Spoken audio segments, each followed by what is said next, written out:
verse 1 to 5. James, a servant of God and of the Lord Jesus Christ, to the 12 tribes which are scattered abroad, greeting.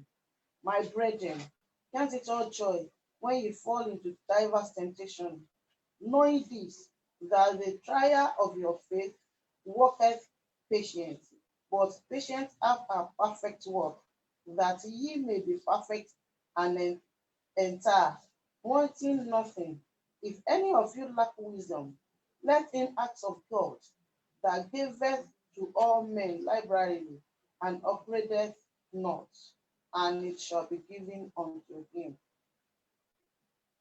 Ìwé òwe orí kọkàndínlógún ẹsẹ̀ ìkejìdínlógún.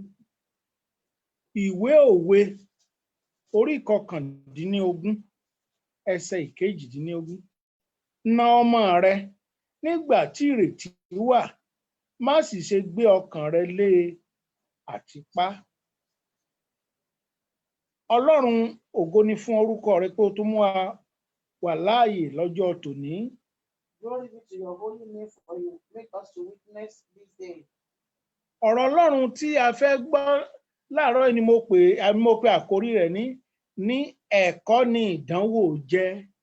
The word of God that we are going to examine this morning, I tag it, lesson is a trial. A trial with non lesson in a trial. Ẹ̀kọ́ ni ìdánwò jẹ́. Trial is a lesson. Ní ibi tí a kà nínú ìwé Proverb yẹn. Where we read in the book of Proverbs. Ó ní na ọmọ rẹ. Chastise your children. Má ṣe gbọ́kàn rẹ lé àti pa. Don't have it in mind that you will kill. Púpọ̀ nǹkan ló ń ṣẹlẹ̀ sí ìwà. A lot of things is happening to us. Tí a sì ń rò wípé àbí Ọlọ́run ti ń bínú ni àbí kí ló ń ṣẹlẹ̀. And we thought whether God is annoyed or what is happening. Mo fẹ́ sọ nǹkan kan fún wa nípa ìdánwò lọ́jọ́ tòní. I want to tell us something about temptation. Kí la ń pè ní ìdánwò? What do we call temptation? Ìdánwò ni ìyírí ẹni wò. Temptation is a trial. Bí ìdánwò bá dé, A temptation àìmọ̀ ibi tí ń yọrí sí. We don't know where it will end Ìdánwò jẹ́ ohun tó jẹ́ pé ìmọ̀ ń ba plan èèyàn jẹ́ ni. Temptation to destroy one's plan. Ṣùgbọ́n o, nínú gbogbo ìdánwò pátápátá, nínú gbogbo ìyírí rẹ̀ wò, ǹjẹ́ o mọ̀ wípé Ọlọ́run fẹ́ kó o ní ẹ̀kọ́ kan bẹ́ẹ̀. God wants you to learn a lesson there. Jákọ́bù orí kìíní ẹsẹ̀ yìí kẹrìnlá. James chapter 1 verse 14. Ó ní ó sọ̀rọ̀ kan fún wa ń bẹ̀. He told something great there. Jákọ́bù orí kìíní chapter 1 ẹsẹ̀ ìkẹrìnlá. Ṣùgbọ́n olúkúlùkù ni à ń dánwò. Ṣùgbọ́n olúkúlùkù ni à ń dánwò. Nígbà tí a bá ti ọwọ́ ìfẹ́kúfẹ̀ẹ́ ara rẹ̀. Nígbà tó bá jẹ́ pé ohun tó ṣe, ìgbésẹ̀ tó gbé, ọ̀rọ̀ tó sọ la fi ń yiri ẹ̀ wò. But every man is tempted when he's drawn away of his own lust and enticed. Torí pé Ọlọ́run ẹnìkan yìí fi búburú dánwò. But what cannot tempt God with evil? Kò dẹ̀ kí n fi búburú dán yẹn wò. And he will not test. Torí pé ọ̀rọ̀ tó ń bẹ nínú Jòhánù orí kẹta ẹsẹ̀ ìkẹrìndínlógún. Because of the word in John. Pé nítorí 3:16. Pé nítorí pé Ọlọ́run ti fi ara yìí tó bẹ́ẹ̀ gẹ́. For God so loved the world. Torí ìfẹ́ tí Ọlọ́run ní fún wa. Because of the love God has. Ìjẹ́ mọ̀ wípé nígbà tí a bá fọwọ́ ara wa fa ìfẹ́kúfà. Tí ènìyàn bá fi ọwọ́ rẹ̀ fa ohun tí ò tẹ́ lọ́rùn. Bísẹ̀ kọ́lọ́run ó pátì. Bísẹ̀ kọ́lọ́run ó gbàgbé rẹ̀. Rárá kò ní gbàgbé ẹ̀. A fẹ́ kó kọ́ ẹ̀kọ́ kan bẹ́ẹ̀. Ṣé kò tẹ̀lé lè tèmi sọ ni? Ṣé bí kò tẹ̀lé lè tèmi sọ? Eléyìí tóun ṣe nì. Kó kọ́ ẹ̀kọ́ ń bẹ̀. Ìwà àti ìṣe Ọlọ́run rèé. Fún bí àpẹẹrẹ. Lónìí, púpọ̀ èèyàn ń sọkún lórí iṣẹ́ tó ń ṣe. Púpọ̀ èèyàn ń banújẹ́ lórí aya tán fẹ́. Púpọ̀ èèyàn ń sọkún lórí ọkọ tiwọn. Wọ́n ti gbàgbé bọ́n ṣe fẹ́ ọkọ. Wọ́n ti gbàgbé bọ́n ṣe fẹ́ aya. Wọ́n ti gbàgbé bọ́n ṣe bẹ̀rẹ̀ ìrìn àjò iṣẹ́ wọn. ṣé Ọlọ́run ló yàn fún ọ Is it God that chose it àbí for wọ́n you? ló yàn fún ara Or rẹ? you choose it by yourself? Definitely tó a ti jẹ́ pé wọ́n ló yàn fún If ara you're the rẹ. one that chose it by Ó di yourself, dandan kó rí wàhálà ń bẹ. you will see problems. Lásìkò tó bá ń wá ńlá wàhálà And ìkọjá, when you are passing through this problem, kì í ṣe pé Ọlọ́run gbàgbé rẹ. it's not that God has Tó o bá lè forgotten ké you. pé If you can á dá ọ cry lóhùn. aloud unto him, he will Tí o answer bá you. lè ké pé If ni. you can call unto Ṣùgbọ́n him, lákòókò tó jẹ́ pé o yàn fún ara for yìí, the time you choose for tó yourself, jẹ́ pé ohun tó yàn fún ẹ ló di wàhálà sí ẹ and lọ́rùn. what brought problem to your life is Ohun what tó you máa choose for ṣẹlẹ̀ ni yourself. pé What will happen wàá kàn is máa rí oríṣiríṣi. you will see a lot. Kì í ṣe pé Ọlọ́run gbàgbé ẹ. It's not that God has Kì í ṣe pé kò forgotten fi you. ẹ́ sílẹ̀. It's not that he Ṣùgbọ́n ohun neglects tó you. fọwọ́ bọ̀, But what you dip your òun hand ló into fa wàhálà sí ọ has lọ́rùn. caused problem into Nígbà your tó life. ti ń fa wàhálà fún ọ, When it causes problem ohun into tó your wá yẹ life, kó o ṣe gẹ́gẹ́ bí what ọlọ́gbọ́n you're supposed to do as a ni wise pé kó o person padà sọ́dọ̀ Ọlọ́run. is go back to God. Tó bá padà sọ́dọ̀ Ọlọ́run, If you go back to God, á kúkú gbà ọ́. he will deliver you. Toró ń retí rẹ náà. Because he's Ọ̀dọ̀ expecting rẹ̀ kúkú ni gbogbo èèyàn ń bọ̀. everyone is coming Bọ́ back tó to bá him. sì sọ pé ó máa dá ṣe, But if you want to do it by yourself, á fi ọ́ sílẹ̀. he will leave you alone. Òun ni ẹlòmíín ṣe ń pẹ́ nínú wàhálà. That is why some stay long in Òun ni problem. ẹlòmíín ṣe ń pẹ́ nínú ìyíriwò. That is why they stay long in Ìgbà tí trial. ò bá ní ọ̀nà àbáyọ mọ́, When there's no way out á ní again, bóyá bọ́lọ́run ṣe ń fẹ́ nìyẹn. they will say whether it's Ọlọ́run ò lost, fẹ́ wàhálà fún ọ. God doesn't want problem for Ohun tó you. ṣe ló fa wàhálà bá ọ. What you have done cause problem for Ìfẹ́kùfẹ́ tó you. ní náà ló fa That wàhálà your bá ọ. evil loss brought problem to Ìwé you. Hébérù tí ẹ̀ ṣàlàyé díẹ̀. Hebrew even explain more. Hébérù orí 12 Hebrew chapter 12, ẹsẹ̀ 7. verse 11. Hébérù Hebrew orí 12 ẹsẹ̀ 7. 7. Ẹ máa mú sùúrù lábẹ́ ìbáwí. Kí a máa mú sùúrù lábẹ́ ìbáwí. Ọlọ́run ń bá yín lò bí ọmọ ni. Ẹ̀hẹ́. Nítorí pé Mhm. ọmọ wo ni ń bẹ tí bàbá kì í bá wí. If you endure chastening, God dealeth with you as with son. For what son is he whom the father esneth not? Jákọ́bù nínú ìwé Jákọ́bù In the book of James, ó tiẹ̀ sọ̀rọ̀ ńbẹ̀. he says Ó ní something nígbà there. tí ìdánwò bá dé, He said when trial ó comes, ní ká ka gbogbo rẹ̀ sí ayọ̀. he said we should count it all Lórí ohun joy tó ń là kọjá arákùnrin. over what you are passing through, brother, Lórí ohun tó ń là kọjá arábìnrin. sister, over what you Mo are ní kó passing ka through. gbogbo ẹ̀ sáyọ̀. I want you to count it as Torí joy ẹ̀kọ́ kan wà because there is a lesson tí Ọlọ́run fẹ́ kó o mọ̀, that God wants you tí to know, Ọlọ́run fẹ́ kó o ní that God wants you nínú to have ìdánwò tó ń là kọjá in rẹ̀. your trial.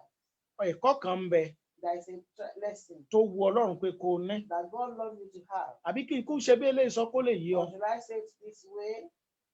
Ǹjẹ́ ẹ mọ̀ wípé Do you nígbà know tí a that bá ní ìlàkọjá when we have trials, gẹ́gẹ́ bí ọ̀rọ̀ tí a kà ní ṣe wí, as the what we read has said, ǹjẹ́ o mọ̀ pé tí o bá ti lè farabalẹ̀ tó, if you know, if you are patient, òun ló máa fi yọ nínú wàhálà yẹn. then you'll be delivered from the problem. Nígbàkigbà tó bá wà nínú wàhálà, Anytime you are in problem, kọ́kọ́ farabalẹ̀. be patient. Kí ló sún mi dé bíbà yìí? What causes this? Ókè, iṣẹ́ mi ò tẹ̀síwájú. My work is not progressing. Kí ló ń ṣẹlẹ̀ lórí iṣẹ́ mi? What is happening over my job? Ké, mo fẹ́ gbàdúrà kí iṣẹ́ mi ó tẹ̀síwájú. I want to pray for progress. Ṣé iṣẹ́ tọ́lọ́run fẹ́ fún mi ni mo ṣe yìí? Àbẹ́mi ni mo fẹ́ fúnra mi? Am I doing the exact work that God wants from me? Ṣé ohun tí Ọlọ́run ní kí n ṣe ni mò ń ṣe? Am I doing what God says? Àbí ìgbà tí mo rí iṣẹ́ tó tẹ́ mi lọ́rùn mo sọ pé ẹ jọ̀ọ́ ẹ bá mi gbàdúrà sí mo fẹ́ ṣe irú iṣẹ́ báyìí. Or when I saw a job that pleases me, I said, please pray for me. I want to do this.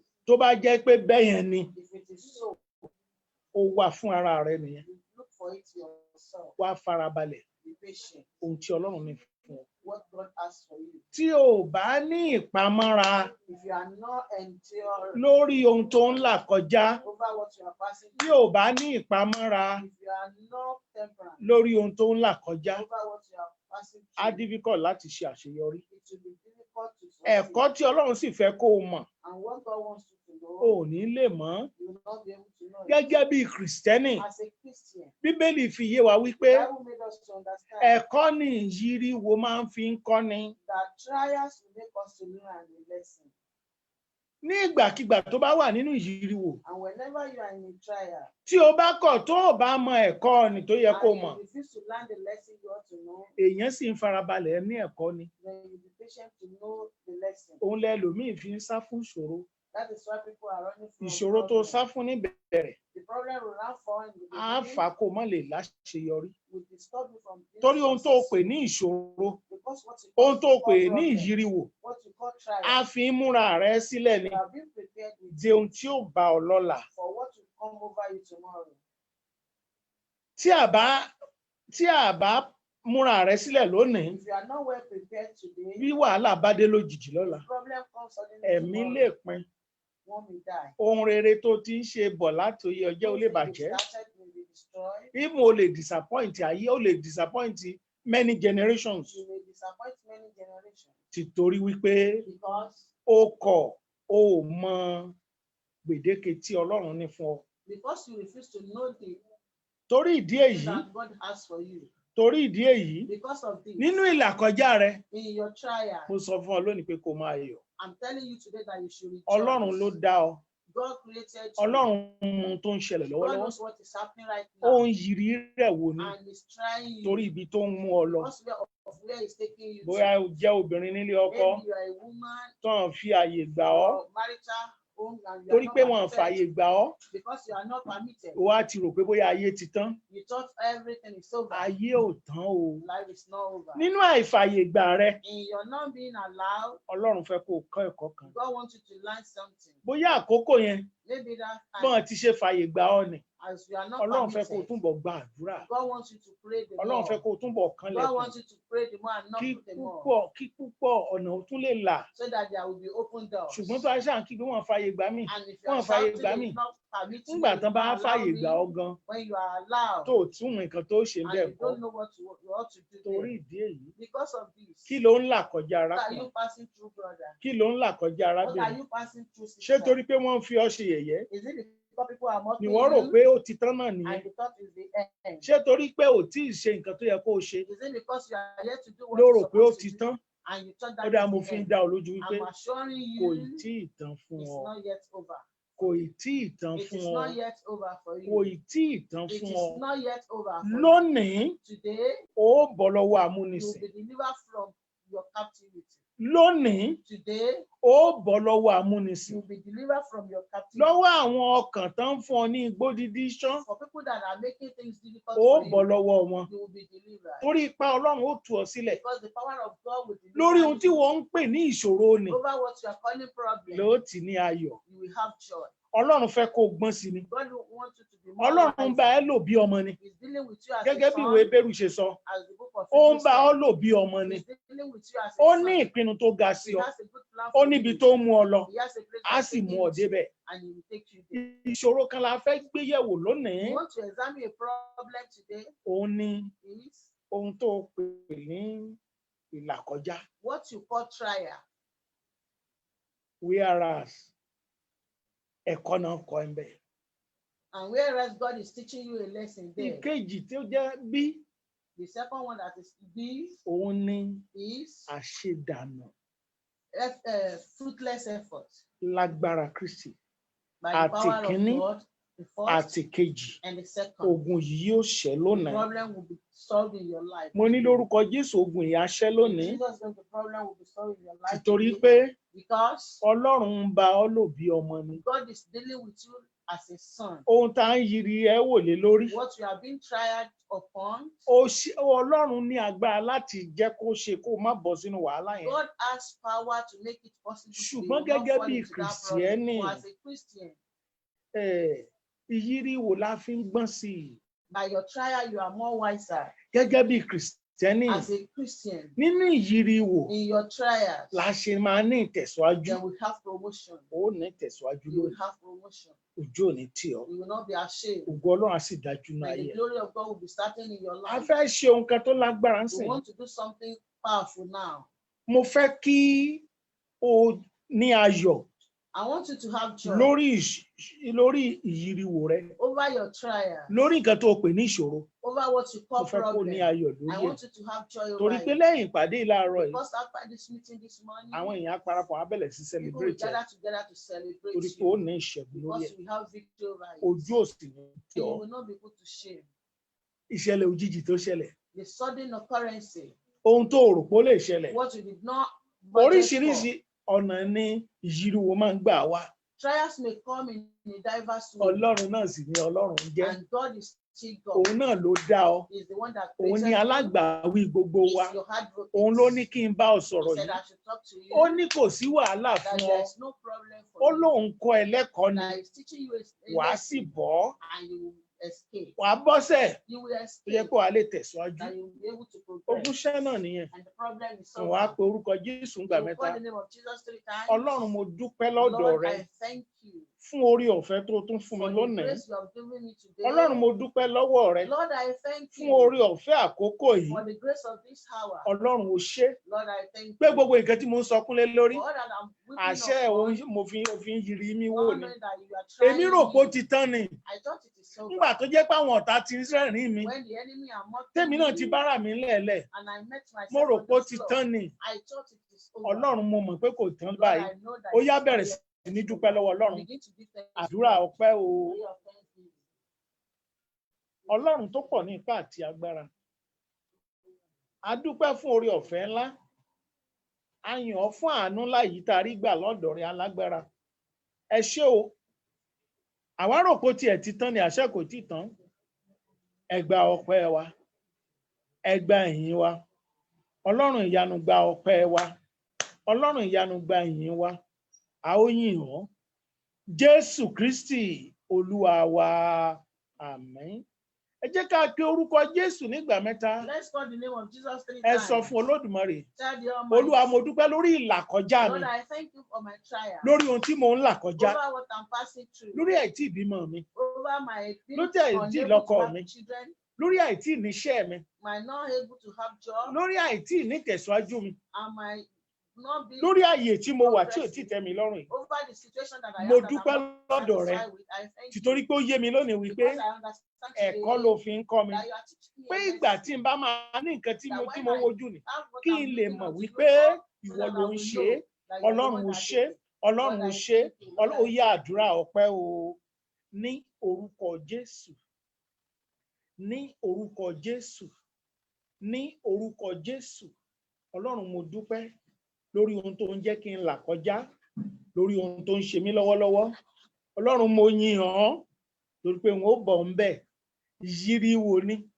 Yíríwò dẹ̀ lọ láéláé. Ẹ ṣé lọ́pọ̀lọpọ̀. Ẹ ṣeun o bàbá. Jésù Kristi Olúwa wa. Ẹ jẹ́ ká tún pe orúkọ Jésù ní ìgbà mẹ́ta. Let's call the name of Jesus 3 Ẹ times. jẹ́ ká sọ fún Olódùmarè pé And let's tell the Almighty, gbogbo ohun tó ń bà mí lọ́kàn jẹ́, all that is making me sorrowful, mo pàṣẹ lọ́wọ́lọ́wọ́. I command right now. Ìgbà kó yí kúrò. Let it season Ìgbà change. ìbànújẹ́ kó yí kúrò wájú Let mi. the season of Ohun mourning gbogbo tó ń bà change. mí lọ́kàn jẹ́, All that kí is ìgbà ó making yí me kúrò sad. lórí ẹ̀. Let the season Jẹ́ kí change. ìgbà ó yí kúrò lórí Let ìbànújẹ́ the mi. season be Ó moved yá to àdúrà sadness. bẹ́ẹ̀. Ọlọ́run tó ní ìgbà àti àkókò. Ìgbà tí mo ní wàhálà ìjẹ́ ó yí kúrò. Kó gbọ́ sí ìgbà adùn fún mi. Olúwa yí àkókò yìí kúrò. Bàbá mi yí àkókò yìí kúrò. Ọlọ́run mi yí àkókò yìí kúrò. Màá kúkú dúpẹ́ lọ́dọ̀ rẹ. Ògo ni fọ́lọ́run lókè ọ̀run. Jésù Kristi Olúwa wa. Àmín.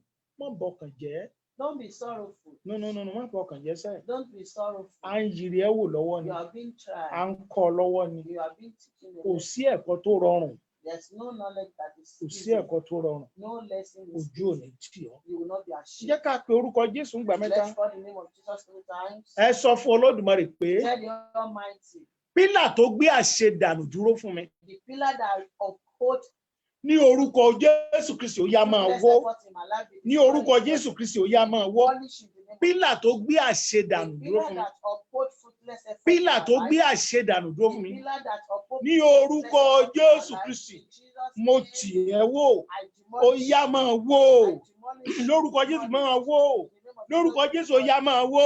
Ó yá àdúrà bẹ́ẹ̀. Ní orúkọ Jésù. Ní orúkọ Jésù. Ní orúkọ ńlá ti Jésù. Pílà tó gbé àṣedànù dúró. Ó yá máa wó lórúkọ Jésù Kristi. Máa wó lórúkọ Jésù Kristi. Máa wó lórúkọ Jésù Kristi. Mo ní kó o wó lulẹ̀ lórúkọ Bàbá. Àní kó o wó lulẹ̀ lórúkọ Ọmọ. Mo ní kó o wó lulẹ̀ lórúkọ Ọlọ́run Ẹ̀mọ́. Jésù Kristi Olúwa wa. Ẹ pe orúkọ Jésù. call the name of Jesus. Ẹkún mi àná. My Yesterday's tears di ẹ̀rín lónìí lórúkọ Jésù. turn to joy Ẹkún today. mi àná My tears of lórúkọ yesterday, Jésù in the name of máa Jesus, di ẹ̀rín lónìí, turn to máa laughter, di ẹ̀rín turn lónìí, to laughter. lọ́wọ́lọ́wọ́ máa di Right ẹ̀rín, now, turn máa to di laughter. ẹ̀rín. Right Ẹkún now, tí turn mo ń to sun lórí laughter. ọmọ, The ẹkún tí mo ń money sun lórí over iṣẹ́, my ẹkún tí mo ń sun nílé ọkọ, ó yá máa dẹ̀rín fún mi, dẹ̀rín fún mi, dẹ̀rín fún mi, dẹ̀rín fún mi, dẹ̀rín fún mi, dẹ̀rín fún mi. Ó yá àdúrà ní orúkọ Jésù. Gbogbo ẹkún tí mò ń sun máa di ẹ̀rín fún mi, máa di ẹ̀rín fún mi, máa di ẹ̀rín fún mi. Gbogbo ẹkún tí mò ń sun máa di ẹ̀rín fún mi lórúkọ Jésù Kristi. Máa di ẹ̀rín fún mi ní orúkọ Ọlọ́run Bàbá. Máa di ẹ̀rín fún mi ní orúkọ Ọlọ́run Ọmọ. Mo ní kó di ẹ̀rín nì, mo ní kó di ẹ̀rín nì. Máa di ẹ̀rín fún mi ní o, máa di ẹ̀rín fún mi ní o, pẹ̀lú agbára tí Ọlọ́run fi ń jẹ Ọlọ́run. Máa di ẹ̀rín fún mi ní o, Jésù Kristi Olúwa wa. Àmín. Nínú àwọn ọba orí kẹta, àwọn ọba kìíní orí kẹtàlá ní ọ̀rọ̀ yẹn wà 1 Kings chapter 13, láti ẹsẹ̀ kìíní dé bíi 32. from verse 1 to 32. Wọ́n sọ̀rọ̀ àwọn èèyàn méjì kan fún wa ń bẹ̀, Talk about two people there, wòlíì kékeré àti wòlíì ńlá. the major prophet and the minor prophet. Ohun kan ṣẹlẹ̀ láàrin wọn. Something transferred between them. Ọlọ́run tó rán wòlíì ńlá níṣẹ́ ló rán wòlíì kékeré níṣẹ́. God has Ẹjọ́ mo fẹ́ sent kẹ́ the lísìn sí mi. major prophet on errand sent the Ìjọba ìpè minor Ọlọ́run tó ní kó prophet wà on- láyé, Do you know that God has made òun you náà ló ní alive? kí everybody ó wà láyé. He made everybody alive. Olúkúlùkù dẹ̀ ní nǹkan tí Ọlọ́run ní kó wá ṣe. Everyone has a duty that God Ǹjẹ́ ẹ mọ̀ has pé sent Ọlọ́run us rán to perform? wòlíì kékeré Do níṣẹ́? you know that God sent the minor prophet on an errand Ó dẹ̀ jẹ́ iṣẹ́ yẹn dáadáa. and he delivered the message perfectly? Nígbà tó jẹ́ iṣẹ́ yẹn dáadáa, After delivering the message perfectly, àṣírí ẹ̀ ò sọ síta. he spoke out his secret. Lótìtọ́ ó fẹ́ gbàdúrà bíi márùn-ún kan Truly, báyìí. we want to pray about 5 prayer Ṣùgbọ́n, points, but Mọ̀ lónìí not kó o today. sì kọ sílẹ̀ wípé And write it down. ohun gbogbo ló ní àṣírí. Everything has secrets. Ohun gbogbo ló ní àṣírí. Everything has secrets. Kò sí ẹni tó ní àṣeyọrí tí ò ní There is àṣírí. no one that is successful in life that does not have a Kò secret. sí ẹni tó mókè tí ò There is no tí ò one that láṣírí. made it in life that does not have secrets. Ìwọ tó ṣáà ń struggle láti You that you mókè are tó ò ní struggling àṣírí. to get to the top and you are not Ara having the ẹ̀kọ́ secret. tọ́lọ́run fẹ́ kó kọ́ rèé. This is the part of the lesson. Number that God one, wants tó you o to bá learn. fẹ́ mókè, First one, if you want to make it in life, o gbúdọ̀ pa ẹnu mọ́. you must learn to keep quiet. Àwọn nǹkan kan wà tó jẹ́ pé o gbúdọ̀ sọ síta. There are some things that you must not say out. Kí ni àṣírí tí Ọlọ́run fún ọ? What is the secret that God has given you? Gbọ́ bẹ́ẹ̀ yẹn ṣe ń gba àṣírí rèé o. And this is how you Gẹ́gẹ́ know bí ọmọ Ọlọ́run. as a child of God. Ọlọ́run lè tọ̀ ọ́ wá lójú oorun. God may come to you in your dream. Ọlọ́run lè tọ̀ wá nínú Bíbélì. God may come to you in the Bible. Ọlọ́run lè rán àwọn èèyàn rẹ̀ sí He ọ. may send his people to you. Kí náà ní kó o pamọ́ tó ń sọ What kiri is yìí? it that they ask you to keep that you are speaking Ibi tí náà ti bẹ̀rẹ̀ sí ní saying ju ọ̀nà about? yìí. That is where you will fall into Ohun problem. gbogbo tí ò yẹ kó sọ́ta tó ń sọ́ta. All that you are not supposed to say out and you are saying Wòlíì it. kékeré ṣe iṣẹ́ tá a rán. The minor prophet did the Ṣùgbọ́n work kò perfectly, borí délé. but he did not make Kí it. ni ìtumọ̀ èyí? Ó ṣàṣedànù ni. He worked effortlessly. Ìwọ náà mo gbàdúrà lónìí ò ní ṣàṣedànù And I mọ́. pray that you will not work effortlessly. Wá pe orúkọ Jésù. Call the name of Jesus. Olúwa. Lord, Ohun gbogbo tí ò yẹ kí n tò síta tí mo all ti that tò. is not supposed to say that I've said it. Dáríjì mi Ọlọ́run. Forgive me, Lord. Fi àánú rẹ gbà mí padà. In your mercy redeem me. Ẹni tí ò yẹ kí n bá sọ òtítọ́ ọ̀rọ̀. People that are not Ẹni tí ò supposed yẹ to kí tell n the bá sọ truth. òtítọ́ ohun tó ní kí n ṣe. People that are not supposed to tell Tí the mo truth dẹ̀ of ti what sọ they mo ask ti me to gbọ̀nà do. mọ́ mi lọ́wọ́. And I've told them and they've Olúwa taken it dáríjì from mí. me. Lord, Olúwa forgive me. dáríjì mí. Lord, forgive me. Olúwa dáríjì mí. Lord, forgive Ó me. yá àdúrà. Bàbá mi tí ń bẹ lọ́run tí ò yẹ kí n sọ fáwọn èèyàn. Ohun tó o bá mi sọ lójú oorun mi. Ohun tó o bá mi sọ lójú àlá mi. Tí mo dẹ̀ gbé síta tí mo bẹ̀rẹ̀ sí ń sọ fún gbogbo ayé. Táwọn èèyàn wá gbọ́nà tó wá gbọ́nà dè mí. Tí mi wá ráyè gòkè mọ́. Olúwa dáríjì mí lónìí Ọlọ́run. Rà mí padà ni. Rà mí padà ni. Dáríjì mí kó rà mí padà. Dáríjì mí kó ra ìlérí rẹ nì padà fún mi. Ìlérí tí mo ti tú síta nì. Ọ̀rọ̀ àṣírí tí mo ti tú síta nì. Ọlọ́run rà padà fún mi. Tó bá rà padà fún mi, kò sọ́nà tó o gbà tó o lè gbà. Kò sí ọ̀nà tó o gbà tó o lè gbà láti ra nǹkan padà fún yàn. Ọlọ́run rà fún mi. Àṣírí tí mo ti tú síta. Ẹ mọ̀ ní gbogbo àṣírí tí a ti tú síta. Gbogbo ọ̀rọ̀ tó o ti sọ. Ẹni tó yẹ kó o bá sọ tinú rẹ̀ tó ti bá sọ tinú rẹ̀. Tó ní nǹkan tó sọ rèé. Máa sọ pé Ọlọ́run ṣàánú mi. Ọlọ́run rà padà fún mi. Ọlọ́run rà àṣírí padà fún mi. Olúwa rà padà fún mi. Ọ̀nà tó ní kí n gbà rí Ọlọ́run rà padà fún mi. Rà padà fún mi. Rà padà fún mi. Bàbá mi mo realize ara mi lónìí. Ọlọ́run rà padà fún mi. Mo wí bẹ́ẹ̀ pé kí Ọlọ́run kó rà padà fún ọ. Àṣírí tó ti tú síta. Ìyẹn ọmọ mi ni. Ìyẹn ìyàwó mi ni. Ìyẹn ọkọ mi ni. Ọlọ́run rà padà fún mi. Jésù Kristi Olúwa wa. Ta ni wòlíì kékeré tú àṣírí fún? Whom the minor prophet told the secret. Ṣebí wòlíì àgbà ni. Major Ṣebí prophet. wòlíì làwọn méjèèjì. They are both prophets. Ṣebí ènìyàn Ọlọ́run làwọn méjèèjì. They are Ṣebí man of Ọlọ́run ló God. rán àwọn méjèèjì ńṣẹ́. God sent the two of them on Ẹni their tó hands. ga, The one that is ǹjẹ́ ó yẹ taller, kó ṣe alákòóbá fọmọdé bí? because she's supposed to Bí ayé ti ṣe rí nìyẹn. That is how Kò life sẹ́ni is. tí ò lè There ṣàyàn is no balẹ̀. one that cannot Olúwa put me down. ra ìlérí tó ṣe fún mi. Olúwa rà padà fún mi. Redeem my promise Mo back. ti sọ síta, I've thrown it out. ṣùgbọ́n rà padà fún For mi. Lord, redeem it for Rà me. padà fún mi. Redeem it for Rà me. padà fún mi. Redeem it for Olúwa me. sọ fún mi wípé The Lord told me tó o bá lè bẹ òun dáadáa láàárọ̀, that employing very òun well, á rà padà he fún ọ. will redeem it for you. Ìlérí àṣírí ara ẹ̀ tó ti tú síta. You're seeking that you have Olúwa sọ been pé òun á out. rà padà. Mo ní God kó rà says he padà. will redeem it Jésù for rà you. padà fún mi. Jesus redeem Jésù it rà for padà me. fún mi. Jesus Jésù redeem rà it padà for fún mi. me. Jesus Jésù redeem rà it padà for fún me. mi. Jesus Ohun tí ò redeem yẹ it kí n for sọ me. ọ́ ta. What I'm not supposed Ohun to tí ò say yẹ out. kí n fi hàn àwọn What ènìyàn. I'm not to show Olúwa people, rà I'm supposed to padà show fún mi. people, Lord redeem it Olúwa for rà me. padà fún mi. Lord redeem it Olúwa for rà me. padà fún mi. Lord redeem it for me. Jésù Kristi Olúwa wa. Ẹ pe orúkọ Jésù nígbà mẹ́ta. Call the name of Jesus 3 times. Orísun ìjákulẹ̀ mi rè. This is my source of disappointment. Kò sí nǹkan tí mo rí tí mi kì í sọ. There's nothing I see that I will not say Olúwa, out. orísun ìjákulẹ̀ bá Lord, mi this dí is pa. the source of my disappointment. Bá mi dí Block pa. it. Block it. Bá mi dí pa. Block it. Orísun tí mo ti ní ìjákulẹ̀ rè. This is the source where I Kí n have má rí ni tàbí kí n má disappointment. sọ. This is whenever Tó bá I dẹ̀ see ti it, I sọ́nà will say it. wọ́n ti gbọ̀nà mọ́ ọ lọ́wọ́ And nìyẹn. after saying it, they will Ọlọ́run block dí it. orísun yẹn pa. Block Olúwa the dí source. pa. Block Olúwa the dí source. pa. Block the Kémi source. náà ó lè So that láṣeyọrí. I can have Láyé success tí in mo wá life. kémi náà ó lè So that I can láṣeyọrí. be successful in Gbógun life. àṣedànù ó lè ṣẹ́ So that lọ́rọ̀ I mi. will be Olúwa dí pa fún mi, ó yẹ success àdúrà. in life. Bàbá wa tí ń bẹ lọ́run, mo bẹ̀ ọ́ láàárọ̀ yìí ni. Mo bẹ̀ ọ́, mo tútù ọbẹ̀ ni. Fún ara mi, mo fẹ̀dí ara mi síta. Ọlọ́run ṣàánú mi kó bá mi dí pa lónìí. Bá mi dí pa. Olúwa bá mi dí pa. Ẹ̀mọ́ bá mi dí pa. Alágbàwí mi bá mi dí pa. Ọlọ́run mi bá mi dí pa. Jésù Kristi Olúwa wa. Láàárín àwọn tẹ́ jìjọ rìn.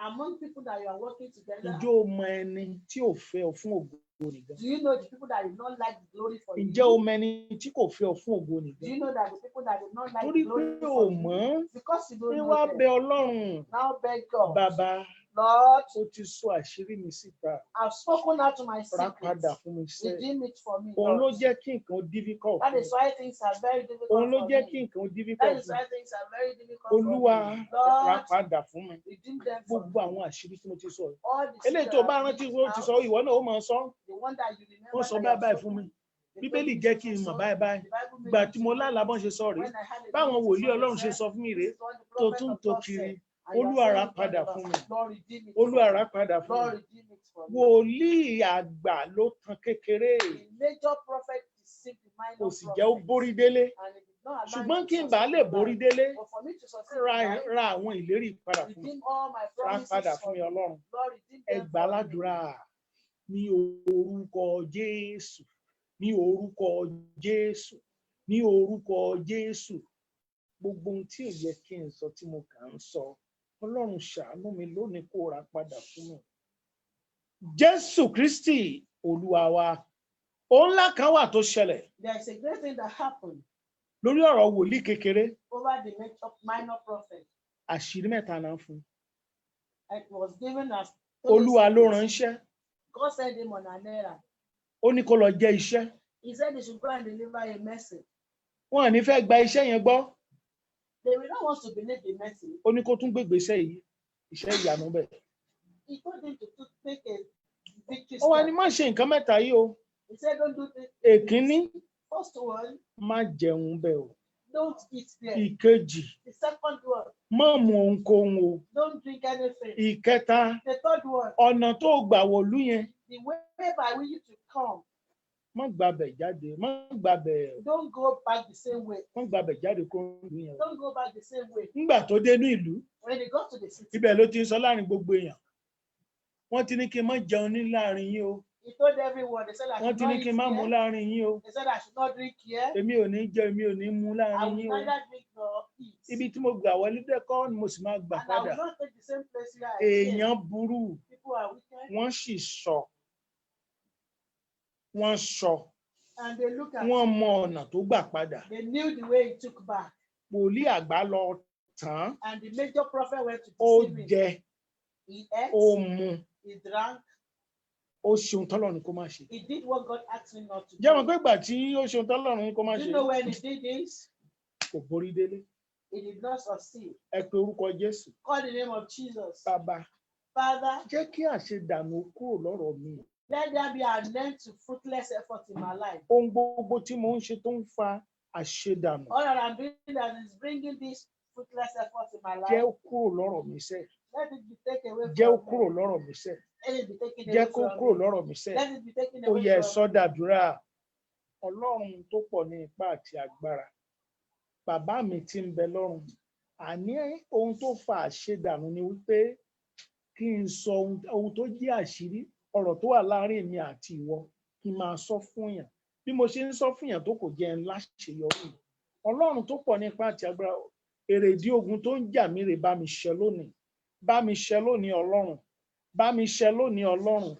Bá mi ṣẹ lónìí Ọlọ́run. Bàbá mi tí ń bẹ lọ́run bá mi ṣẹ.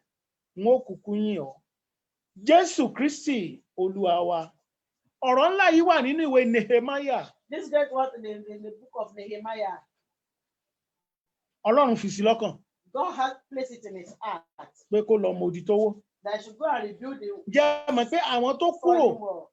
tán jìjọ kúrò tán dé ìlú yẹn, People that they left together and got to that kò sọ city, fún wọn láti lọ inspect ìlú yẹn. he didn't tell them that he was going to inspect the city. Lóru ló kàn yọ.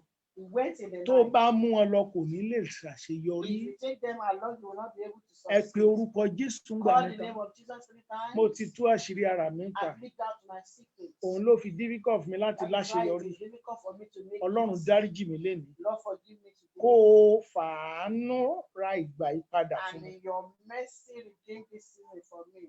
Fi àánú rẹ ra ìgbà yìí padà In your fún mi. mercy, redeem this Àṣírí season tí for mo me. ti tú tiẹ̀ The kí. secret that I've lived.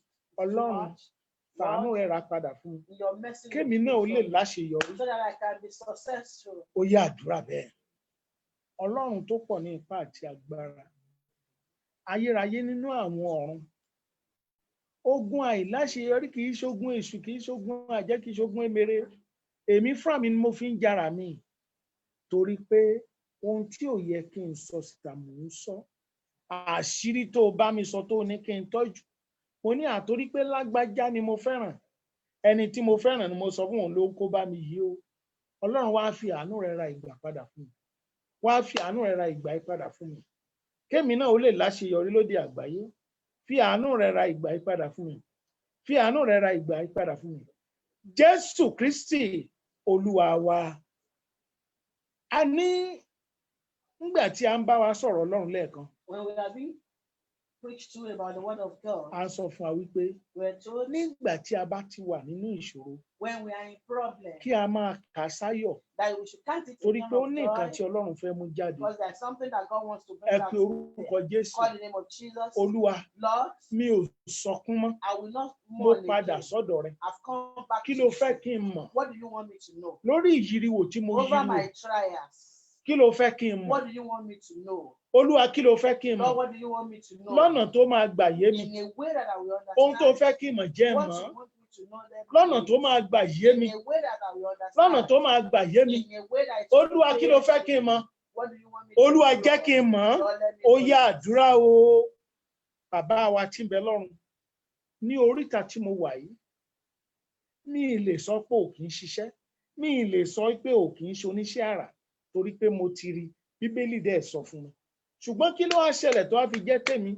Iyè mi wá ṣí lónìí wípé ohun tí ò yẹ kí n ṣí síta ni mo ti ṣí síta. Torí ìdí èyí Ọlọ́run wá ra àkókò ìpadà fún mi. Olúwa rà padà fún mi. Olúwa ra àkókò ìpadà fún mi. Olúwa ra àkókò ìpadà fún mi. kí n má bàa kàn ṣàṣedànù kí n má bàa kàn ṣàṣedànù Olúwa ṣàánú fún mi Olúwa ṣàánú fún mi Olúwa ṣàánú fún mi Olúwa ṣàánú fún mi Olúwa ṣàánú fún mi Jésù Kristi Olúwa wa nínú ìwé mímọ́ In the scripture, ìránṣẹ́ kan ń bẹ ńbẹ̀ there is a servant there à ń pè ní Samson called Samson. àwọn òbí rẹ̀ His parents, wọ́n gbìyànjú o they tried. wọ́n pa òfin Ọlọ́run mọ́ lé They lórí kept the law of God in his life.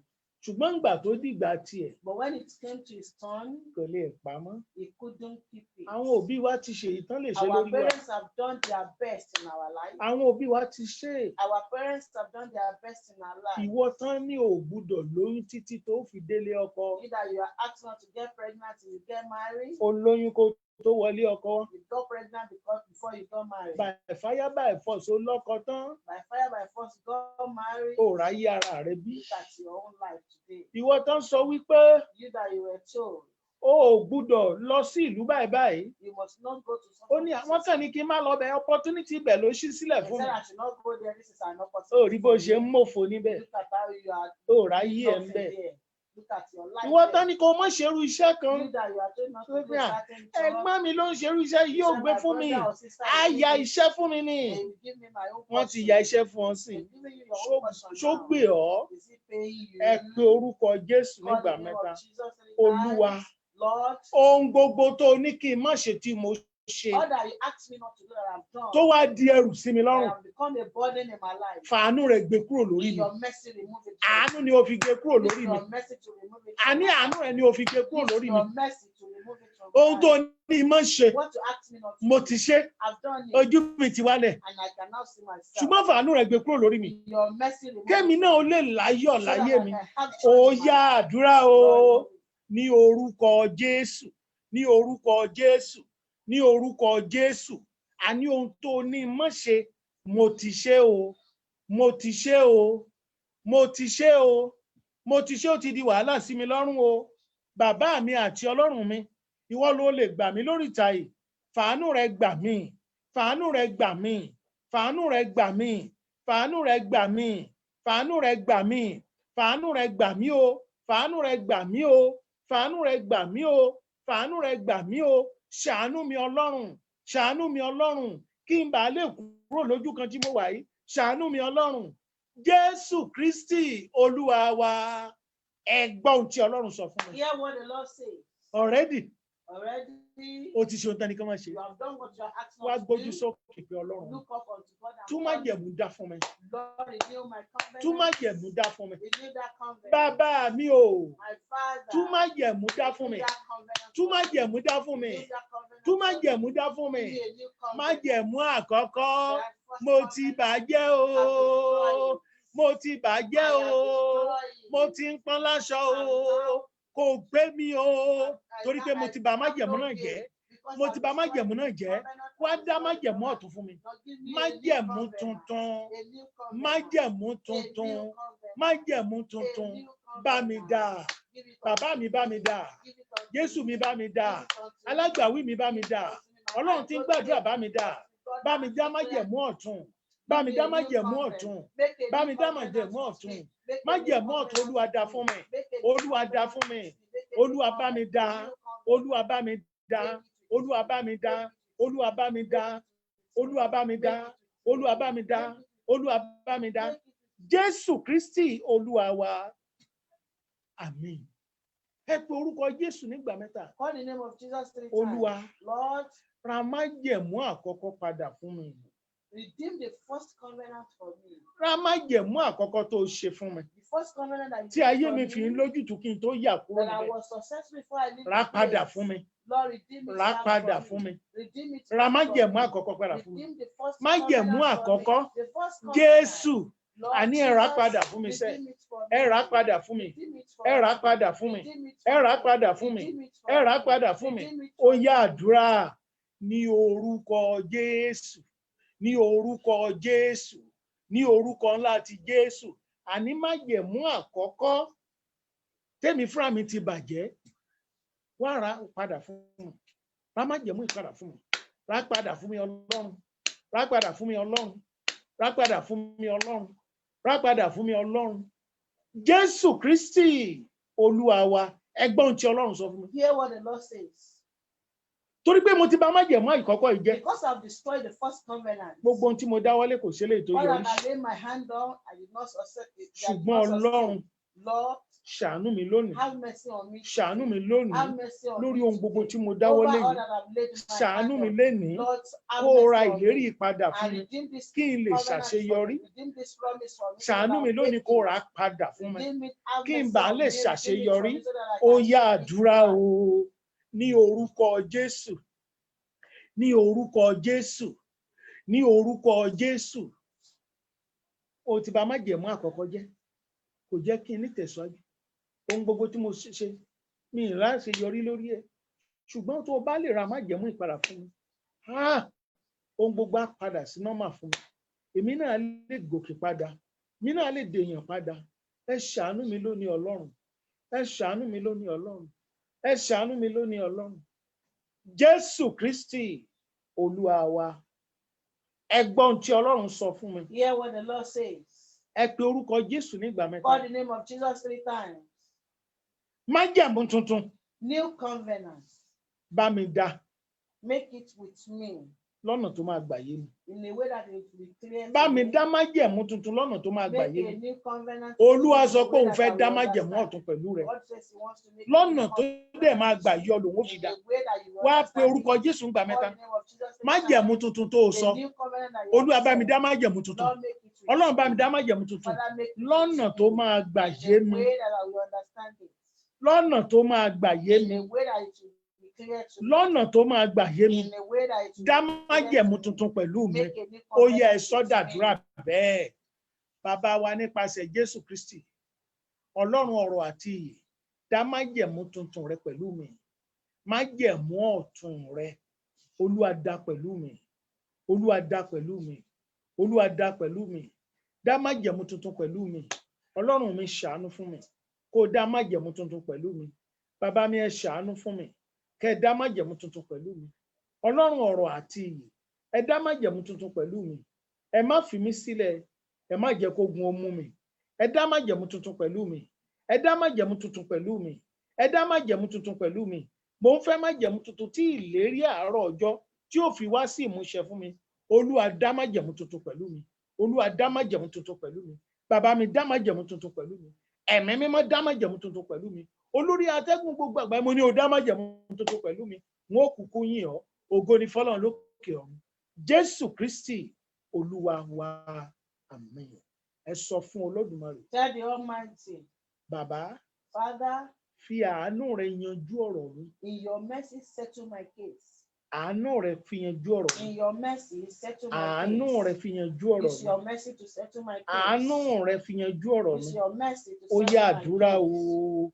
Ní orúkọ Jésù. Fi àánú rẹ yanjú ọ̀rọ̀ mi. Fi àánú rẹ yanjú ọ̀rọ̀ mi. Fi àánú rẹ yanjú ọ̀rọ̀ mi. Fi àánú rẹ yanjú ọ̀rọ̀ mi. Fi àánú rẹ yanjú ọ̀rọ̀ mi. Fi àánú rẹ yanjú ọ̀rọ̀ mi. Bàbá mi fi àánú tó onítàn fi ń pè ẹ́ lọ́lọ́run. O ní kó fi yanjú ọ̀rọ̀ mi. Má fi mí sílẹ̀. Má gbàgbé mi sóríta tí mo wà yìí. Ayérayé má gbàgbé mi sí oríta tí mo wà yìí. Ẹ̀mí má ṣàánú fún mi. N ó kúkú yìn ọ́. Jésù Kristi Olúwa wa. Ẹ pe orúkọ Jésù nígbà Call the mẹ́ta. name of Jesus 3 times. Mo ń bọ̀ lórí. Ẹgbọ́n tí Ọlọ́run sọ fún mi. Hear what the Lord says. Ẹ pe orúkọ Jésù nígbà mẹ́ta. Call the name of Jesus 3 Ẹ times. sọ fún Olódùmarè. Tell the Almighty, Ní ọ̀sẹ̀ yìí gan, this very week, jẹ́ n rí ìyanu rẹ. let me see your miracle.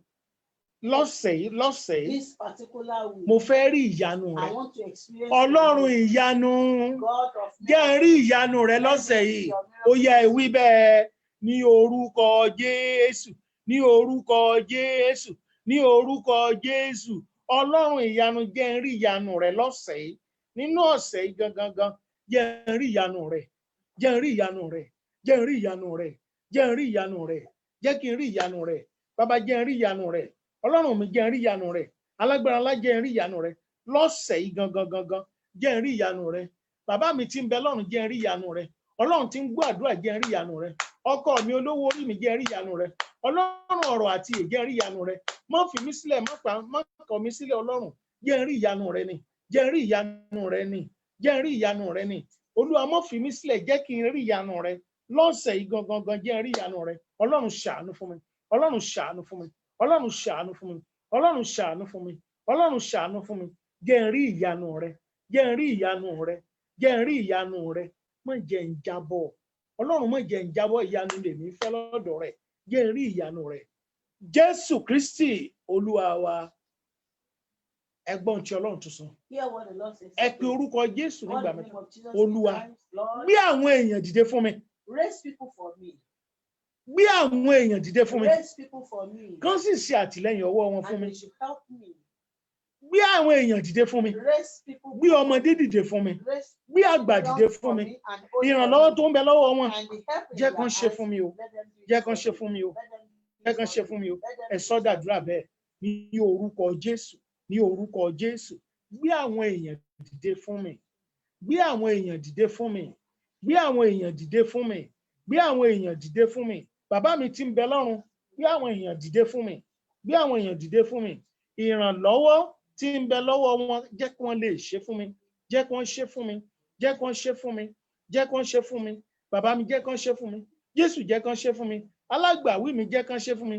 Olúwa Ọlọ́run Olódùmarè jẹ́ kí wọ́n ṣe fún mi. Olúwa gbé ìrànwọ́ dìde fún mi. Gbé ìrànwọ́ dìde fún mi. Gbé ìrànwọ́ dìde fún mi. Gbé ìrànwọ́ dìde fún mi. Gbé ìrànwọ́ dìde fún mi. Jésù Kristi Olúwa wa. Jẹ́ ká sọ fún Olódùmarè pé ẹ máa pàṣẹ ní orúkọ Jésù. In the name of Jesus, Ogun àtẹ̀yìnjà kó má jà mí mọ́.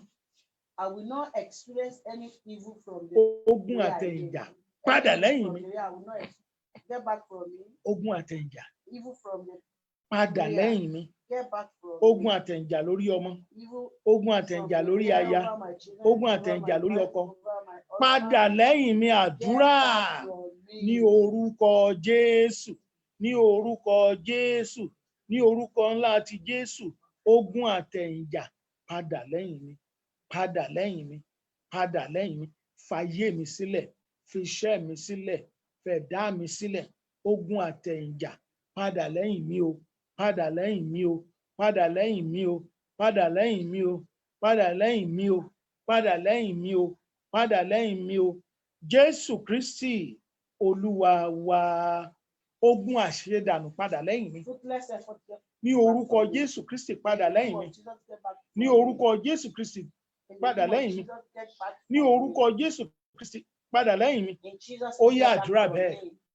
Ní orúkọ Jésù, ní orúkọ Jésù. Ogun àṣedànù ó yá padà lẹ́yìn mi, padà lẹ́yìn mi, padà lẹ́yìn mi, padà lẹ́yìn mi, padà lẹ́yìn mi, padà lẹ́yìn mi, padà lẹ́yìn mi. Lórúkọ Jésù ni mo gbàdúrà.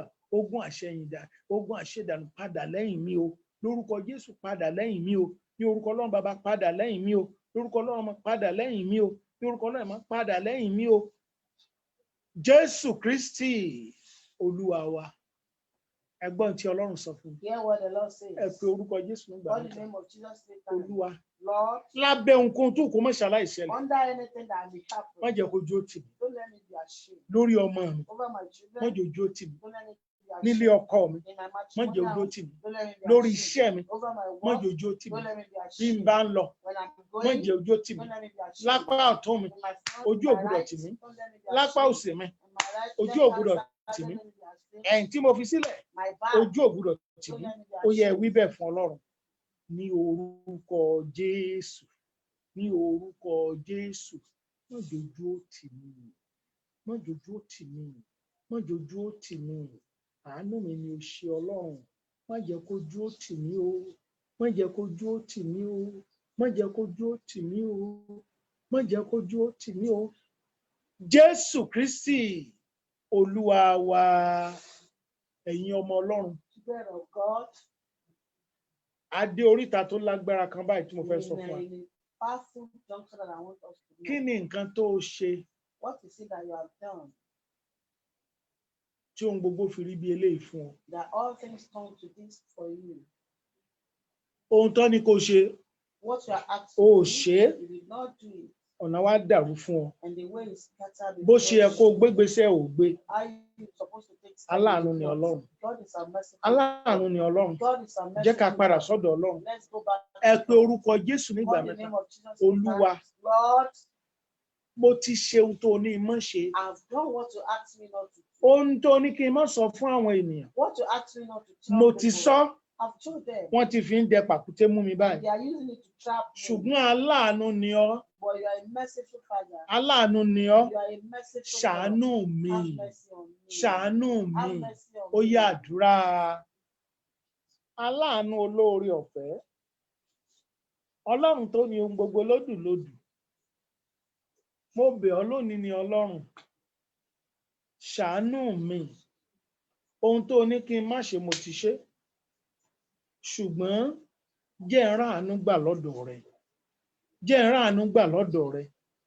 ọmọ onínàkúnà padà sọ́dọ̀ bàbá rẹ̀ ó ráàánú gbà bàbá mi àti Ọlọ́run mi jẹ́ n ráàánú gbà mo ti ṣèyí tó ní mọ́ ṣe ìyà tó jẹ ní ti tó jẹ́ n ráàánú gbà jẹ́ n ráàánú gbà jẹ́ n ráàánú gbà wá la ọ̀nà àbáyọ fún mi ó yá máa wí bẹ́ẹ̀ la ọ̀nà àbáyọ fún mi Jésù la ọ̀nà àbáyọ fún mi gbà mí kó la ọ̀nà àbáyọ fún mi ọ̀nà tí wọ́n gbà tí wọ́n fi yọ ọ̀nà tí wọ́n gbà tí wọ́n fi bọ́ ọ̀nà tí wọ́n gbà tí wọ́n fi bọ́ nínú wàhálà yìí Olúwa máa là fún mi Olúwa máa là fún mi ó yá máa wí bẹ́ẹ̀ ó yá máa wí bẹ́ẹ̀ ó yá máa wí bẹ́ẹ̀ Ọlọ́run lànà àbáyọ fún mi Ọlọ́run lànà àbáyọ fún mi Ọlọ́run lànà àbáyọ fún mi Ọlọ́run lànà àbáyọ fún mi Ọlọ́run lànà àbáyọ fún mi Jésù Kristi Olúwa wa Olúwa ní kí n sọ fún èèyàn wọ̀nyí pé God asked me to tell you people that ọ̀nà àbáyọ ó là fún ọ lọ́sẹ̀ there yìí will be way out for you this week. ó rẹ́rìn ayọ̀ You will laugh for joy, torí pé ọ̀nà àbáyọ ó là for fún ọ there will be a way for you. ṣùgbọ́n gbọ́ o But listen, tá bá ti lànà yìí fún ọ when the way is made for you tó yẹ sí yí ọ bẹ́ẹ̀ and you understand this, ẹ̀bẹ̀ kan tí mo fẹ́ bẹ̀ ọ́ ni pé something I want to má implore padà you on, lẹ́yìn ẹ̀ mọ́ o don't turn back from God again. adùn sì lọ́lọ́run o God is good and is faithful to worship. adùn sì ni Olódùmarè Is good and is faithful to ọba worship. tó dùn láti sìn ni Is good to worship. ọba tí ń gbani lọ́jọ́ tọ́nà bá le ni One that deliver when the road is tough. ọba tí máa ń gbàyàn ńgbà tó máa rẹ́ bá sọ pé kò sọ́nà ni Is the one that deliver when people say ó ní there's kí n no sọ way. fún ọ wípé He asked me to tell you òun ó la ọ̀nà fún ọ that lọ́sẹ̀ he will yìí make way for you ní this this week, very week tá a wà in yìí this particular week. tó jẹ́ pé ńgbà tó máa fi di Thursday next That week by tán Sunday Thursday next week, Thursday, Friday, Saturday, Sunday, ó bọ̀ wá dúpẹ́ ni you are coming to give torí pé á testimony. yà ọ́ lẹ́nu For it will surprise Olúwa you. ló wí bẹ́ẹ̀ God says so. Olúwa ló wí bẹ́ẹ̀ God says so. Olúwa ló wí God says so. wá sọ fún Olódùmarè Tell the Almighty, bàbá Father, èmi náà ń padà báyìí pẹ̀lú ayọ̀ I'm going back home with joy. ojúmọ́ jẹ́ ó tì mí o Don't let me be ashamed. jẹ́ kí ayọ̀ mi yẹn ó lè kún ni o Let my joy be ó full. yá àdúrà o bàbá wa àti Ọlọ́run wa jẹ́ kí ayọ̀ mi ó kún o ayọ̀ mi ni kó jẹ́ ó kún Ọlọ́run Jésù Kristi Olúwa wa wọ́n ní ká gbàdúrà yìí We are asked to render this prayer. Ọlọ́run mo bẹ̀ ọ́ Lord, I implore you, má jẹ́ kán fi ọ̀bẹ pa mí don't let me be killed with knife. má jẹ́ kán wá ṣá mi pa Don't let me be slaughtered. bàbá mi tí ń bẹ lọ́run My Father in mi ò heaven, kì í ṣẹran ọ̀gbẹ́ I'm not a má jẹ́ bushmeat. kán fi bọn pa mí Don't let them kill me with gun. Olúwa sọ fún mi pé God told me ká gba àdúrà yìí that we should render this Olúwa má prayer. jẹ́ kán fọ́ ọ̀bẹ pa mí Don't let them kill Olúwa me má with jẹ́ kán fi knife. àdá pa mí Don't let them kill Olúwa me má with jẹ́ kán fi ìbọn pa mí cutlass nor kó má gun, bàa ṣẹlẹ̀ sí ọ ní so that lọ́lọ́ it will yìí not happen to you recently. Olúwa ní kó o gbàdúrà yìí o God says we should render ó this yá prayer. àdúrà bàbá mi tí ń bẹ lọ́run bí o tiẹ̀ tú àṣírí ńlá yìí mo dúpẹ́ ò torí pé ìwọ ni Ọlọ́run ayérayé ẹ ṣé o Ọlọ́run ọ̀run àti ìyè ẹ ṣé o mo wá bẹ̀ ẹ́ ní o bàbá mi má jẹ́ kán fìbọn pa mí o má jẹ́ kán fàdá pa mí o má sì jẹ́ kán fọ̀bẹ pa mí bàbá wọ́n jọ ọmọ aráyé ó fi ọ̀bẹ gbẹ̀mí mi wọ́n jẹ́ kán fi àdá gbẹ̀mí má sì jẹ́ kán fìbọn pẹ̀mí mi o bàbá alágbára gíga lóde ọ̀run ẹ ṣàánú fún mi o Jésù Kristi Olúwa wa Olúwa sọ fún mi wípé God says, ẹ̀yin kan wà tẹ́ ẹ ní oko ẹ̀gẹ́. There are some people that you have cassava farm. Wàhálà sì wà ń bẹ́ẹ̀. And there's problem there. Lórí ilẹ̀ ni tàbí lórí cassava tán gbẹ wàhálà wà ń bẹ́ẹ̀. Either on the cassava or on the land that you planted it. Olúwa ní kó ṣọ́ra o. The Lord says you should be careful. Kó má bàa ṣe ọ ní jàǹbá So sínú that oko. they will not injure you. Ẹ̀yin tẹ́ ẹ ní You that wàhálà have lórí ilẹ̀ problem over land. tí wọ́n gbin cassava sí. That cassava is being planted there. Ẹ gbàdúrà o. Pray very Ẹ well. má bàa rí wàhálà So lórí that you ilẹ̀ will náà. not have problem over Bí it. Olúwa ti ṣe wí nìyẹn o. Says the Lord of hosts. Dẹ̀ ń síwájú sí i. Furthermore, Ẹ pe orúkọ Jésù nígbà mẹ́ta. call the name of Jesus 3 times. Ìyá 2020 gbọ́ ọ̀rọ̀ Ọlọ́run. Year 2020, hear the word Èmi ò of God. gbúdọ̀ ṣòfò. I must not. Mi ò gbúdọ̀ ṣòfò. I must not be wasted. Mi ò gbúdọ̀ ṣòfò ọmọ. My children must Mi not ò be gbúdọ̀ wasted. ṣòfò aya. I must not be wasted. Mi ò gbúdọ̀ My wife ṣòfò must not ẹ̀mí be mi. wasted. My Mi ò life gbúdọ̀ must not be ṣòfò wasted. iṣẹ́ mi. I must not. Bàbá my work mi must o, not be wasted. Má My jẹ́ ń father, ṣòfò. don't let me Má jẹ́ ń experience ṣòfò. any Ó yá wastage. àdúrà. Bàbá mi tí ń bẹ lọ́wọ́ má jẹ́ ń ṣòfò. Ṣàánú mi má jẹ́ ń ṣòfò. Má jẹ́ ń ṣòfò aya, má jẹ́ ń ṣòfò ọkọ, má jẹ́ ń ṣòfò iṣẹ́. Má jẹ́ ń ṣòfò ẹ̀mí mi, má jẹ́ ń ṣòfò pàtì ara mi Ọlọ́run. Má jẹ́ ń ṣòfò ogun òfò ṣe ni kó ṣe lórí mi lórí ìdílé mi. Má jẹ́ ń ṣòfò. Bàbá mi má jẹ́ ń ṣòfò. Olúwa má jẹ́ ń ṣòfò. Jésù Olúwa wa. Jẹ́ ká ṣe fẹ́lẹ́ ìgbà. Let's pray this way. Ẹ pe orúkọ Jésù. Call the name of Wọn ò Jesus. gbúdọ̀ gbé mọ́tò mi lọ. My car must not be Gbogbo stolen. ẹ̀yin tẹ́ ń gbọ́rọ̀ yìí. You that hear Be very this word, very careful with your vehicle. ẹ jẹ́ ká ṣọ́ra pẹ̀lú àwọn mọ́tò Ẹ wa. gbàdúrà wọn ò ní gbé mọ́tò mi lọ. Pray they will not Tán take bá away, they tẹ́ǹtì will not àṣírí steal wọn ó your tú car. ni. If they make an Àṣírí wọn attempt, yóò tú ni. they are Wọn ò ní still gbé to- mọ́tò mi lọ. Tán bá They will tẹ́ǹtì not àṣírí wọn á steal tú. my car. If they make any Lórúkọ attempt, Jésù wọn ò ní gbé mọ́tò mi lọ. Tán bá that tẹ́ will believe. ẹ wí bẹ́ẹ̀ fún Ọlọ́run. Tell the Almighty. Ní orúkọ Jésù. Ní orúkọ Jésù. Wọn ò gbúdọ̀ gbé mọ́tò mi lọ. Ọlọ́run ààbò. Fi ààbò rẹ bò mọ́tò mi o. Fi ààbò rẹ bò nǹkan ìrìnsẹ̀ mi o. Ti mọ́tò àti kẹ̀kẹ́ àti motorcycle àti everything. Gbogbo ohun tí wọ́n fi ń ṣẹ̀ṣẹ̀ ní tí mo ní Olúwa fi ààbò rẹ bò ó. Bí anybody bá attempt ẹ̀ káṣírí ẹ̀ ò tú. Kí àṣírí ẹ̀ ò tú. Àṣírí ẹ̀ jẹ́ ó tú jẹ́ ó tú jẹ́ ó tú. Tú jẹ́ ó tú jẹ́ ó tú jẹ́ ó tú jẹ́ ó tú. Jésù Kristi Olúwa wa. Ìwọ ará tí ẹ ń gbọ́ mi yìí. You that you are hearing me, O máa rí owó tó tóbi díẹ̀ ńlẹ̀. you will see a huge money on the floor, Owó tó tóbi wọ́n á jùlẹ̀. a huge amount of money Má on the floor. he owó o. Please don't pick it. Kì í ṣe 1,000 2,000 kì í ṣe I'm owó not talking kéékèèké. of 1,000. Owó yẹn wọ́n páàkì owó tó tóbi ni. It's a parcel Tó jẹ́ wípé á jọ olójú kòkòrò lójú. that the covetous would like to take it. Jẹ́ ká ṣe bẹ́lẹ̀ gbàdúrà. Let's pray this way. Èmi ò ní mú ní I will tèmi náà. not pick it. Ọmọ mi, aya mi, ọkọ My mi. children, my husband, my Wọ́n wife, gbúdọ̀ rírú ẹ̀ they kan will mu. not see touch and pick. Ẹ gbàdúrà ni You pray torí pé tán bá mu because if they pick owó tán fi ṣe nǹkan ni. it's a ritual money. Wọn kò dá kán mu. It's not good for them to take it. Olúwa ọmọ mi ò gbúdọ̀ múrú ẹ o. Lord, my children must Aya ọmọ not ọkọ ọmọ ò be gbúdọ̀ touched. múrú ẹ o. My in-laws must not be Lórúkọ touched. Jésù àwọn tó lè mú owó yìí láyìíká mi Jesus, tó lè people yọ that mí. can pick Wọn this ò money gbúdọ̀ mú sẹ́. and have Wọn ò tiẹ̀ problem, gbúdọ̀ rówó they burúkú must yìí. not Ó yẹ steal wí it. bẹ́ẹ̀ fún Ọlọ́run. Bàbá mi tí ń bẹ lọ́run. Ọlọ́run ọ̀rọ̀ àti ìyè. Ohunkóhun tí ẹnikẹ́ni lè fowó ṣe. Kò gbúdọ̀ ṣiṣẹ́ lára mi lára ohun gbogbo tí mo ní. Ojú kòkò bẹ́ẹ̀ ò gbúdọ̀ mú mi o. Ọlọ́run ṣàánú fún mi ní o. Ọlọ́run ṣàánú fún mi ní o. Ẹ̀mí mímọ́ ṣàánú fún mi ní o. Ìmọ́lẹ̀ mi ò gbúdọ̀ dòkè. Ayé ò gbúdọ̀ rí mi mú ní o.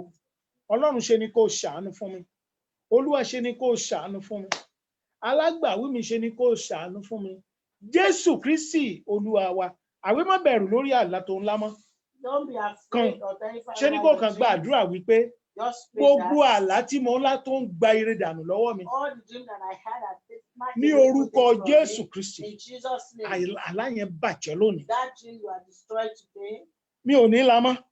I will not have such. Mi ò ní dream lárú again. àlá bẹ́ẹ̀ mọ́. I will not have such. Bó o dream sì again. la kò ní ṣiṣẹ́ lórúkọ Without Jésù. it, it will will not àlá work. tí ń gba ire dànù lọ́wọ́ mi, The dream that àlá snatch tí ń gba away your ògo dànù goodness, lọ́wọ́ mi, the dream àlá that tí ń snatch gbọmọ your dànù glory, lọ́wọ́ mi, that snatch àlá your tí ń gba children, ìtẹ̀síwájú dànù lọ́wọ́ mi. that snatch your Lórúkọ progress. Jésù mi ò lámọ́, In Jesus' mi name, ò I will lámọ́, not have such mi ò dreams. lámọ́, mi ò lámọ́, I mi ò will not ó have yá such mọ́ wí dreams. bẹ́ẹ̀ I fún will not Ọlọ́run. have such dreams. Tell Ọlọ́run God. tó pọ̀ ní ipá àti agbára, má jẹ́ ń lárú àlá bẹ́ẹ̀ mọ́ o.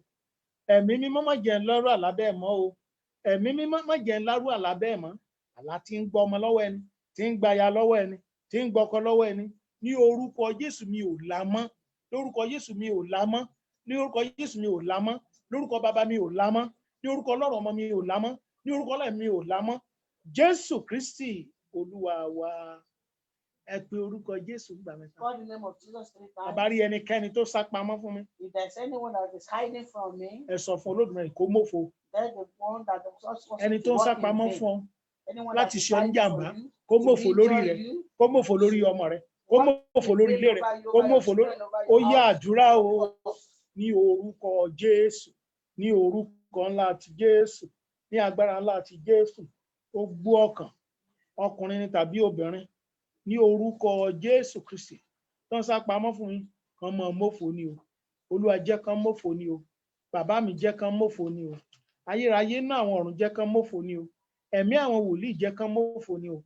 Wọn ò kúkú yìn ọ́. Jésù Kristi Olúwa wa, àmín. Ẹ jẹ́ ká gbàdúrà. Ní orúkọ Jésù, ní orúkọ Jésù, ṣáájú ohun gbogbo a gbé ọ̀gá fún àǹfààní tẹ́ tún fún wa yìí.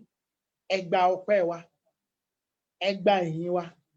Mo wí lórúkọ Jésù, èrè ìdí ìwásílé ayé á wá sí ìmúṣẹ fún ọ. Ohun gbogbo tó ń béèrè lọ́wọ́ Ọlọ́run mo ní ó rí gbà. Ojú ò ní tì ọ́. Gbogbo àwọn tí ń bàdúrà rẹ jẹ́, Ọlọ́run kó pín yín níyà láì ní sí ìjà. Ọlọ́run á pín yín níjà. Ẹ̀mí máa pín yín níyà. Á separate yín, kò dẹ̀ ní sí ìjà ń bẹ̀. Gbogbo àwọn ọkàn tó ń yin ayé ẹ̀ lára, lórúkọ Jésù k'Ọlọ́run kó pín yín níyà. Mo wá gbàdúrà fún gbogbo ẹ̀yin ọkàn tẹ́ ń ti prógrámù ìwà yìí tẹ́ ń ràn lọ́wọ́. Lórúkọ Jésù ẹ máa ní sí ọ̀nà kó máa là sí fún yín. Àtọmọdé àtàgbà yín kẹ́ ẹ ní ìtẹ̀síwájú, kójú kó má ṣe tì yín. Wọ́n ní kí n sọ fún yín pé bí ò ní pa yín. Wọ́n ní kí n sọ fún yín pé ẹ ṣàṣeyọrí, ẹ ní ìfọ̀kànbalẹ̀, àdánwò ò ní kọlù yín. Mo wí lórúkọ Jésù Kristi, orí yín á dorí àpésìn, ẹ ò ní wálẹ̀ o. Ògo Ọlọ́run á di mímọ̀ nínú ayé yín. Lórí gbogbo ẹ̀yin tẹ́ ẹ ti ń gbàdúrà látàárọ̀, àṣẹ Ọlọ́run kó gorí àdúrà yín. O ò ní jábọ́. Eléyìí tó pè lókè ìṣòro ó ti di pẹ̀tẹ́lẹ̀. Òkè ìṣòro rẹ ó ti di pẹ̀tẹ́lẹ̀. Ọlọ́run ti mú ọ borí. Ojú ò ní tì ọ́, o ò ní ṣubú dànù. Àdánwò ò ní dé bá ọ, o ò ní ṣẹ̀sín, o ò ní pẹ̀sín, ogun ò ní mú ọ.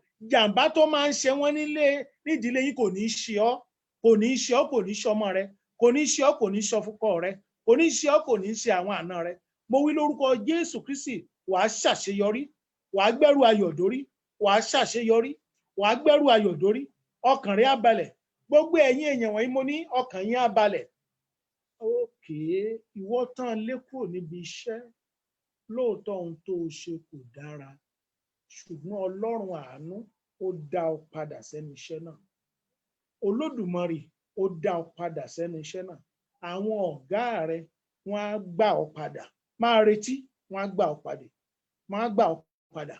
Ọlọ́run tó pọ̀ ní ipá àti agbára, gbogbo àwọn ọkàn gbogbo ẹ̀yin tí ẹ lè sùn torí àlákàlà, ogun àlákàlà, mo forúkọ Jésù ṣẹ́nu ayé yín. Ọlọ́run bàbá kó ṣẹ́ ogun àlákàlà. Ọlọ́run ọmọ kó ṣẹ́ fún yín. Ogun àlákàlà kó ṣẹ́ fún yín. Ogun àlákàlà kó ṣẹ́ fún yín. Látòní lọ, lórúkọ Jésù ẹ ò lálàkàlà mọ́. Ọkàn yín balẹ̀, ojú ò ní tì yín. Kò sẹ́ni tí wọ́n ní pé ọ̀pá irọ́ ni. Ogun àpèpá kó ṣẹ́ wọlẹ̀. Ogun àpèpá kó ṣẹ́ wọlẹ̀. Mo wí lórúkọ Jésù Kristi, ẹ̀kọ́ tọ́lọ́run fẹ́ kó kọ́ náà rèé. Ẹ̀gbọ́n nǹkan tí Yorùbá sọ ni. Yorùbá sọ pé wọ́n yìí fi wéwèé, ó túmọ̀ sí wípé ẹnìkan èé fo oògùn èèyàn, wọ́n yìí fo gbóògùn tí ẹ̀kẹ́yàn tó máa ṣe oògùn padà rárá. Jésù la lágbára lórí ohun gbogbo. Gbogbo agbára oògùn tó ń yọ ọ́ lẹ́nu mo ló bàjẹ́ lónìí. Ìdè tán fi dè ọ́ já, ọkàn rẹ balẹ̀. Gbogbo ibi tó bá ti dé báyìí wọ́n á máa celebrate ẹni. Gbogbo ibi tó bá ti dé báyìí ó máa ráàánú gbà ni. Gbogbo ibi tó bá ti dé báyìí wọ́n ó máa gbé ọ̀gá ni. wọ́n á tì ọ́ lẹ́yìn, wọ́n á ṣàánú fún ọ dé ibi tó rò pé ò lè dé, ó dé bẹ́ẹ̀, ọkàn rẹ̀ á balẹ̀, ojú ò ní tì ọ́, bànújẹ́ ò ní jẹ́ tiẹ̀, lágbára Kristi ayé ò ní bì ọ́ wó, àwọn ènìyàn ìkà wọn ò ní bì ọ́ wó, ìbànújẹ́ ó kéré pọ̀ kò ní jẹ́ tiẹ̀, lórúkọ Jésù ó ti bọ́ o, ó ti bọ́ lọ́wọ́ wọn, ó ti bọ́ o, ó bọ́ náà nìyẹn. Ògo Ọlọ́run kó máa tàn bí òrùn lórí rẹ, ògo ni fọ́lọ́run lókè ọ̀run. Jésù Kristi Olúwa wa. Wọ́n á máa display àwọn nọ́mbà tẹ́lẹ̀ fi pè mí tàbí láti WhatsApp mi nígbà tó bá fẹ́ bá mi sọ̀rọ̀, kàn pè mí after program. Lórúkọ Jésù ojú òní tì yín. Ẹ jẹ́ ká máa gbọ́ràn sí àwọn ètò àwọn òfin tí àwọn elétò ìlera fún alákòókò yìí. Ẹ jẹ́ ká keep distance síra wa, ẹ jẹ́ ká lo face mask, ẹ jẹ́ ká lo ohun gbogbo, ẹ jẹ́ ká máa wẹ ọwọ́ wa regularly. Ẹ má jẹ́ ká tàpá sí àwọn òfin wọ̀nyí torí ó ń gbè wá fúnra wa ni, ẹ̀mí mọ́ ò ní padà lẹ́yìn wa. Ohun gbogbo kàn rí bí eléyìí ni, ó ń bọ̀ wá dẹ̀rọ̀, ìgbà kan ò lọ títí, mọ́ gbà pé ohun tó lé lẹ́ni ó ń bọ̀ wá dẹ̀rọ̀, ọkàn rẹ̀ á balẹ̀, ojú ò sì ní tì ọ́, bànújẹ́ ò ní jẹ́ tiẹ̀, ògo ni fọ́lọ́run lókè ọ̀run. Orin 399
ẹ má jẹ́ ká gbàgbé o, ní ìgbàkigbà tí a bá ti rí ìyíriwò. Don't let us forget whenever we have trials. Ẹ̀kọ́ ni fún It's wa. a lesson for us. Ẹ̀kọ́ ni ìdánwò jẹ́ fún wa. Temptation is a lesson for us. Kì í ṣe pé Ọlọ́run gbàgbé wa. It's not that God has forgotten us. Ẹ̀kọ́ tó fẹ́ ká kọ́ bẹ́ẹ̀ ni kẹ́ jẹ́ ká kọ́. Let's learn what He wants us to know. A ó borí délé. We'll make it in life. Oore ọ̀fẹ́ Jésù Kristi wa. Ẹ mọ̀ tí Ọlọ́run ẹ̀kọ́ tí a yàn ní wọn, ó sọ̀kalẹ̀ kó máa bá wa gbé láti ìsìn lọ àti títí láéláé. Àmín lórúkọ Jésù. Hallelujah. Hallelujah. Hallelujah. Ẹ̀yin bàbá lógo. Fọ́lọ́run lókè ọ̀run.